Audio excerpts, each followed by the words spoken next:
Banjir melanda 4 kecamatan di Aceh Utara, yakni Matangkuli, Tanah Luas, Perak Timur, dan Loksukon, Aceh Utara. Prohaba.co.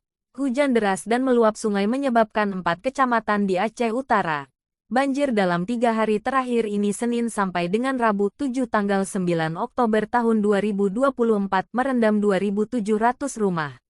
Kondisi terparah terjadi di Kecamatan Matangkuli, Perak Timur, Loksukon, dan Kecamatan Tanah Luas.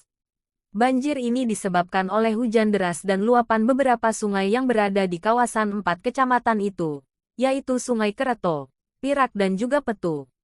Tidak ada laporan mengenai korban jiwa atau luka-luka, namun banyak warga terpaksa mengungsi ke tempat aman, ujar Kepala Badan Penanggulangan Bencana Daerah BPBD Aceh Utara, Asnawi ST. Petugas piket Tagana tetap aktif dalam mengendalikan situasi, memastikan setiap kebutuhan dasar terpenuhi, dan mendokumentasikan perkembangan situasi, katanya.